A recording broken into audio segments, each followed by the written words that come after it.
And all this is happening, and there was this bombshell. I mean, it was kind of odd. I mean, can it really be a bombshell? It seemed like knowledge of Harvey Weinstein as every type of monster imaginable. I mean, there's stories about him and rumors and everything else of him as someone who was harassed and abused women sexually and otherwise. There were stories about him physically abusing subordinates. There's stories about him not paying vendors. I mean, in many ways you could say that Harvey Weinstein was a sort of self-made and probably more genuinely talented kind of, a Donald Trump who kept up Hampton's politics. But there were a lot of similarities. There was a kind of sense that, that this guy was an out-of-control monster, and that basically, the New York Times finally put this report together, and now it's going back decades in terms of these Weinstein abuses. And the natural question was, and the smarter question, it was not to sort of, beat up on, well, why didn't, these women or other people who were abused as employees, why didn't they expose him? Well, I mean, that's kind of obvious why people might have been afraid to come forward or been sort of, felt cornered into a legal settlement. But some of these behaviors were so flagrant, and some of the accusations against him are literally like things that were like, publicly assaulting somebody. How did this not get criminal attention? Well, this is where a new report that you guys put together comes in. Yeah, and that was our first story into Vance, and we basically found that Weinstein's longtime lawyer, David Boies, gave $10,000 to Vance's campaign a few months after Vance dropped the criminal investigation into Weinstein. And that investigation was specifically into allegations from that the New York Times reported from the Italian model Ambra Battilana, who said that Weinstein asked if her breasts were real, groped them, and stuck his hands up her skirt. Right. So a couple months after that, Boies gives $10,000 to Vance, but that was also only a fraction of the total amount that Boies, his son, and his law firm partners gave to Vance over the years, which totaled in excess of $182,000. So it's true that, a little wrinkle to this is that Boies did not specifically represent Weinstein in that 2015 sexual assault investigation. Mm-hmm. But he was Weinstein's lawyer for at least a decade before that, at that point. And he clearly had a close relationship with Vance. He had headlined a fundraiser for Vance previously.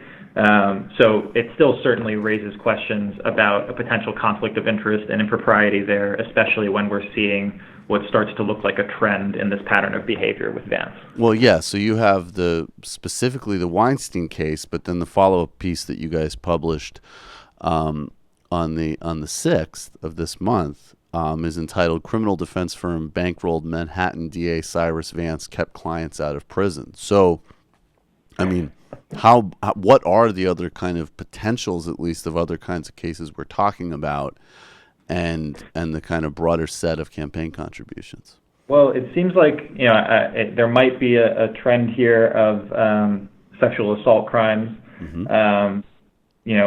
So this back up for a second. This law firm in our second piece, Klayman and Rosenberg, they gave $42,000 to Vance's campaign, and several of their clients got extremely favorable deals that involved no jail time, and favorable deals, as judged by, other news outlets that were covering those cases at the time that were kind of surprised by the outcome of those cases. So one of those cases involves a gynecologist who sexually assaulted 6 pregnant women. Jesus Christ. He got no jail time, and he had to only register as the lowest level of sex offender. 2 months after that plea deal, Klayman and Rosenberg lawyers gave $3,000 to Vance's campaign. Mm-hmm. And at the time that plea deal came out, an article in the New York Daily News said it was not immediately clear why prosecutors offered him a jail-free deal that does not even require him to do community service or comply with probation. Mm-hmm. Mm-hmm. And then at the same time, Cy Vance is not known for being somebody who, as an example, was, criticizing harsh or punitive sentences for, lower income people or people of color. He wasn't exactly known as a guy who was, a crusading DA who wanted us to revisit the sort of punitive emphasis of our criminal justice system in favor of rehabilitation. This wasn't a guy who was out on the front line, talking about he wasn't at the press conference with Bill de Blasio when Rikers was getting shut down. So there isn't even this, there isn't even some sort of corresponding, this is just a DA who really doesn't believe, that prison is a sort of option of last resort for just public protection. This is someone who's quite happy to hand down punitive charges and push for hard sentences. He wasn't, he certainly wasn't in any meeting of prison abolitionists. And, in fact, there are lots of reports of him kind of maybe being a little overly harsh on kind of broken windows charges like turnstile jumping and things like that. Right. So he's been totally on board with this sort of New York City, very, Giuliani, Bloomberg tradition, somewhat modified by de Blasio, of kind of using, public ordinances, lower level drug crimes and things like that to essentially police, communities of color and constrain populations and kind of create a New York that is safe and pleasant and very easy to manage for a serial sexually assaulting gynecologist. So that he can avoid, jail and go hang out in Gramercy Park or wherever he was. What has been the response to both of these stories from the DA's office? I mean, what's kind of notable about this is that, the kind of broader campaign finance system, we all know that obviously money determines much of policy, and Congress, as an example, is obviously totally beholden to kind of a small sector of sort of corporate interests. That's kind of common knowledge, but at the same time, usually these things are done in a little bit more of a sophisticated or bureaucratic or slightly subtle way. I mean, this just seems sort of shocking how overt it is, especially the Ivanka and Don Jr. thing.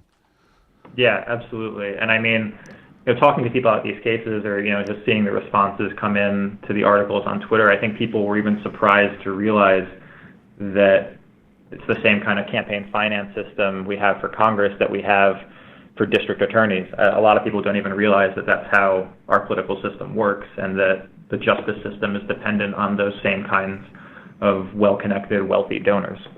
Are you looking at? I mean, are there more shoes to drop with Cy Vance specifically, and then taking off from what you said about, and of course in other parts of the country, I mean, judges are elected to office. There's been a lot of things in in the South and other places where judges are elected, of essentially definitely local oil interests, as an example, just dictating state Supreme Court decisions with their kind of like hand-picked candidates getting elected to office. It's a very serious issue because obviously this is a realm where, theoretically and platonically, we're talking about roles that are not, that are supposed to be less quote-unquote politicized. So are you looking more at Cy Vance specifically, or is this going to, or potentially open up to a broader set of investigations of DAs or judges, or this kind of, broader role of potential influence peddling in criminal and other judicial type of cases and policy? Yeah, I mean, I can say that our investigations into Cy Vance's campaign finance is definitely ongoing, and it's likely there will be more to come on that. And we're certainly looking at the broader system beyond that, but for now we're definitely focusing on Cy Vance. Yeah, sorry, go ahead. Sorry. Oh, I was just going to say, in terms of the the response from his office you had asked about previously. I think maybe Friday or Saturday there was a piece in The Guardian where the DA office's spokeswoman Joan Valero characterized our Harvey Weinstein story as, quote, completely false. And I said, that was really astonishing for me to see when we were literally just reporting on public records. I mean, as an investigative journalist, it's not like this article was based on some leaked confidential memo or an insider tip or some, shady underground garage meeting. Right. It wasn't even drudged up through Freedom of Information requests. This is, literally publicly available information that we just connected the dots between.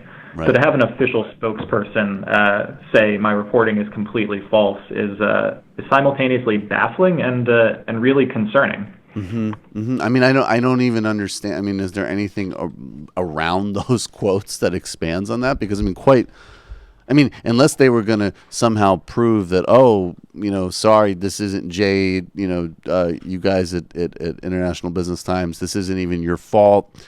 This stuff was just literally mislabeled on the public record, and we could see how that looked weird, but we've corrected it, and the money actually didn't come from any of these sources, and, here's the documentation.